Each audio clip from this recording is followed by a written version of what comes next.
आज का जो हम लोग का टॉपिक है वो है number and type of number. Okay, आज हम लोग देखेंगे कि नंबर्स क्या होता है एंड कितने प्रकार का होता है नंबर। तो सबसे पहले हम नंबर का डिफिनेशन देखते हैं।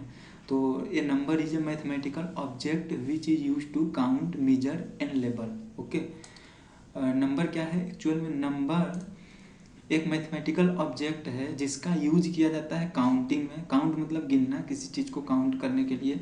मेजरमेंट मतलब किसी चीज़ को मापन करने में, मेजरमेंट करने में, ठीक है, और लेवल बताने में, ठीक है। एक इसका अगर दूसरा फॉर्म में देखें तो इंडिकेट्स ए क्वांटिटी, किसी क्वांटिटी को इंडिकेट करता है कि ये चीज़ कितना है, इतना है। ओके, ठीक है।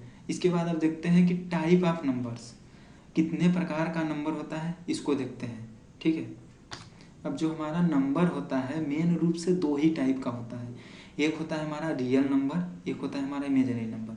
आप कोई भी नंबर सोच के देखिए, आप इसी दोनों नंबर के बीच में ही कुछ न कुछ सोचेंगे, या तो रियल होगा या तो इमेजिनरी होगा, ठीक है। सबसे पहले हम इमेजिनरी को सिंपल में समझ लेते हैं क्या होता है। ये ओनली वही नंबर होंगे जो अंडर रूट में माइनस में रहेगा। अंडर रूट जैसे माइनस मान लीजिए 7 है, अंडर रूट में -53 है, ऐसा कुछ नंबर अगर आए अंडर रूट में, हाँ, ये क्लास 11th में पढ़ा जाता है कॉम्प्लेक्स नंबर में। तो अभी इस पे फोकस नहीं करते हैं, मेन जो हमारा फोकस होगा वो रियल नंबर पे होगा। क्योंकि क्लास 1 to 10 तक ज़्यादातर रियल नंबर ही चलेगा, रियल नंबर, नेचुरल नंबर, ये सब तो आगे अभी देखेंगे नंबर्स में क्या क्या चीज़ें हैं। लेकिन इमेजिनरी नंबर अभी हल्का सा समझ लेते हैं कि जो अंडर रूट में कोई भी, जैसे अंडर रूट में अगर माइनस में कोई चीज़ लिखा है तो वो एक्चुअल में नंबर इमेजिनरी नंबर होता है, ठीक है। तो अभी हम लोग रियल नंबर देखते हैं। तो आप ऐसा कुछ भी नंबर सोच लीजिए, जैसे क्या है, एक इंटीजर टाइप का है। अभी इंटीजर आगे देखेंगे क्या होता है। -3, 1, 0, 3.5, -3/2, मतलब फ्रैक्शन में लिखा हो। देखिए, अगर अंडर रूट में माइनस से बाहर है, उसमें क्या है, इमेजिनरी में माइनस अंदर में होना चाहिए तो वो इमेजिनरी होगा। अगर माइनस बाहर है तो ये एक्चुअल में रियल नंबर है, ठीक है। 7/√2 ऐसे कुछ लिखा है तो ये चीज़ हमारा है रियल नंबर। ओके, ऐसे आप ETC एटसेट्रा बहुत ज़्यादा, हर कोई भी आप जितना नंबर सोच सकते हैं, ये चीज़ अधिकतर रियल नंबर ही होगा। इसको सिर्फ छोड़ दो तो ऐसा, ठीक है। आगे देखते हैं। अब हमारा रियल नंबर का ग्रुप इतना ज़्यादा था कि इसे फिर से दो भाग में डिवाइड कर दिया गया। देखो इसमें क्या क्या है। पहला रेशनल नंबर और दूसरा इरेशनल नंबर। रेशनल नंबर इसी को हिंदी में बोलते हैं परिमेय संख्या, इसी को अपरिमेय संख्या। तो रेशनल नंबर यहाँ पे हम एक शॉर्ट डिफिनेशन देना चाहेंगे। अभी इसको हम लोग डिटेल में पढ़ेंगे आगे नेक्स्ट वीडियो में कभी, क्योंकि इसमें थोड़ा टाइम लगेगा।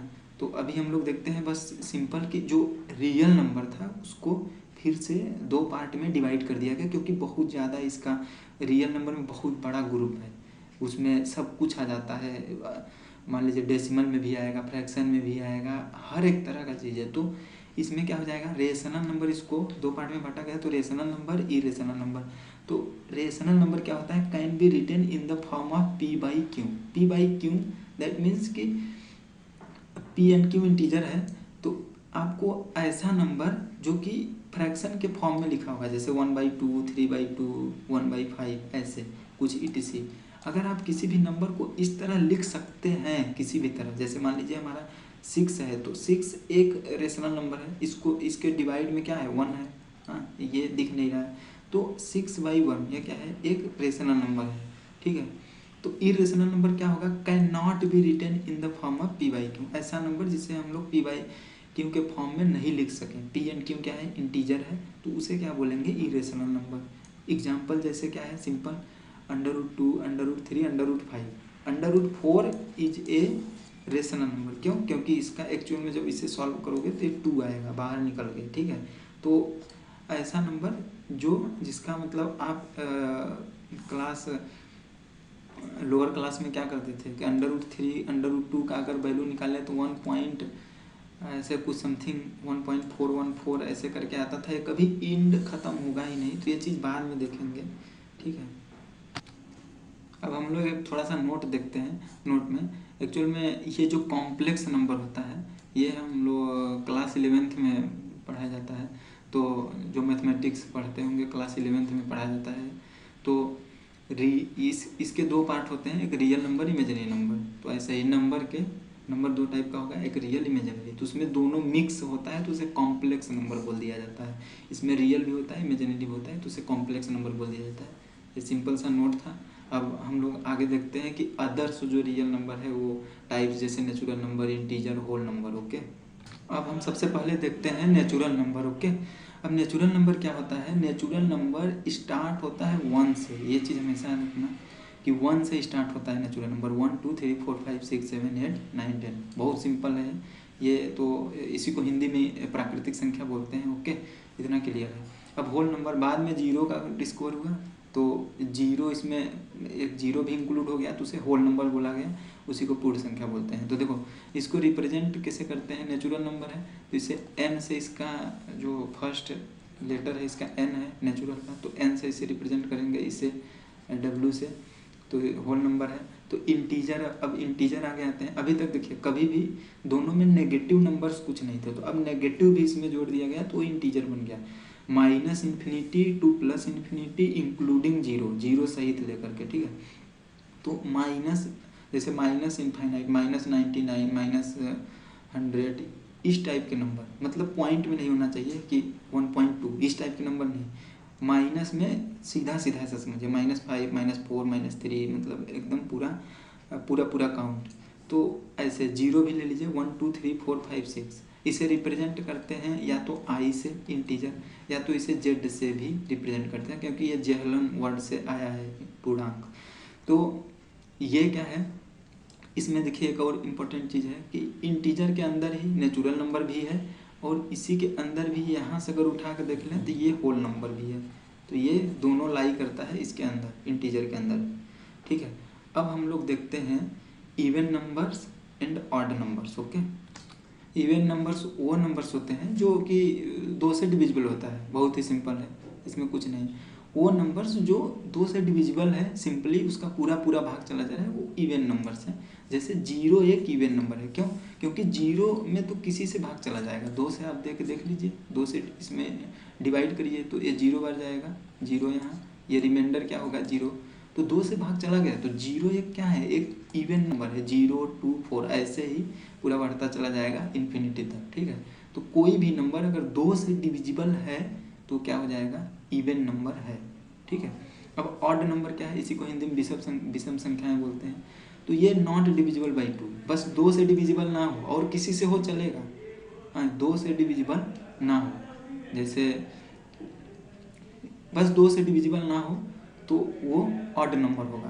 तो जैसे 0 एक क्या है, इवन नंबर है, तो 1 हो गया, 3 हो गया, 5 हो गया, 7 हो गया, इस तरह के नंबर 1 3 5 7 9 11 13, इस तरह से पूरा इनफाइनाइट तक चले जाइए, तो ये क्या हो जाएगा, ऑड नंबर। अब जो है हम लोग देखते हैं next composite and prime number देखेंगे। सबसे पहले कंपोजिट नंबर देखते हैं। तो कंपोजिट नंबर क्या होता है, कंपोजिट नंबर, इसको ध्यान से देखिए, it has more than 2 factor. इसका मतलब क्या है कि इसके पास 2 से ज़्यादा फैक्टर होंगे, ठीक है। फैक्टर सब क्या है, फैक्टर्स आप जैसे ये निकालते हैं, जैसे मान लीजिए हमको 18 का फैक्टर निकालना है, तो क्या करते थे, 2 से 9, फिर 3, मतलब 3 3 1, ठीक है। ये इसका ऐसे फैक्टर आता था 2 × 3 × 3, ये हमारा इसके तीन फैक्टर आ गए। तो ऐसे ही अब समझिए, ये 2 से मोर देन 2 फैक्टर क्यों हो रहा है, देखो क्यों, क्योंकि एक तो 1, किसी भी नंबर का 1 तो एक फैक्टर होगा ही होगा, 1 से हर एक नंबर डिविजिबल होगा, और इटसेल्फ खुद से भी वो नंबर डिविजिबल होगा, तो खुद से और एक से, तो 2 तो हर नंबर में होगा ही होगा उसका फैक्टर।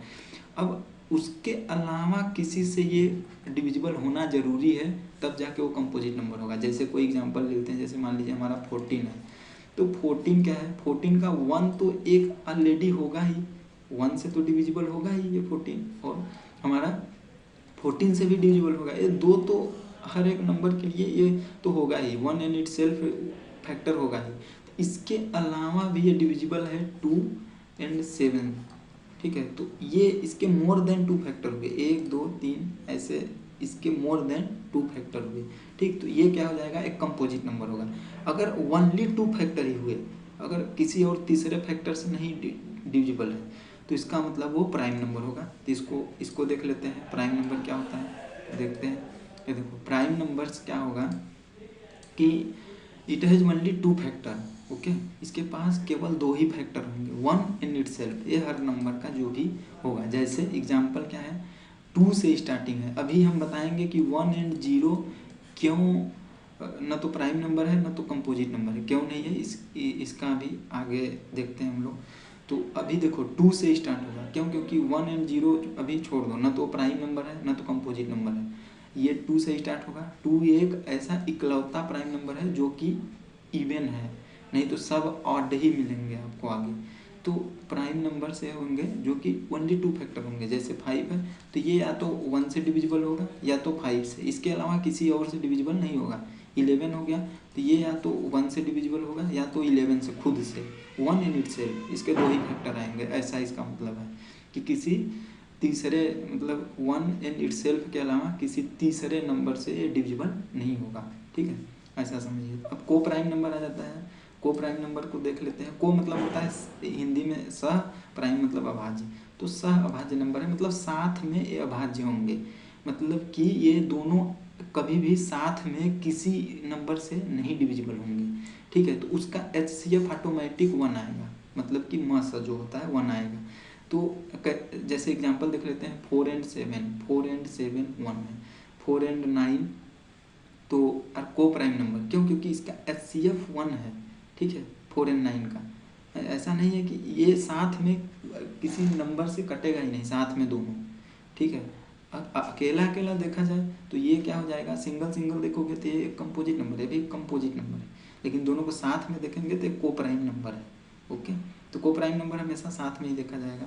अब जो है मेन, इसका हम लोग क्वेश्चन का आंसर देते हैं। इसका क्या है कि why 1 and 0 neither prime nor composite number, न तो प्राइम है न तो कंपोजिट है। क्यों?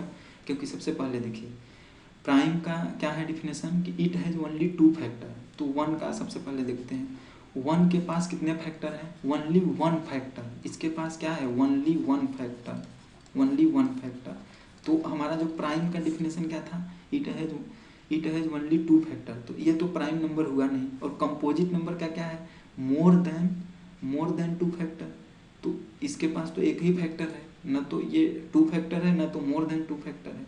तो ये न तो क्या हुआ, न तो हमारा प्राइम हुआ न तो कंपोजिट हुआ। ठीक है, इतना सक्सेस मिला। अब 0 को देखते हैं। 0 के पास इनफाइनाइट फैक्टर है, इनफाइनाइट फैक्टर्स हैं। ठीक है, इनफाइनाइट फैक्टर्स हैं इसके पास, अनंत फैक्टर्स हैं, अनंत गुणनखंड है इसके। क्यों?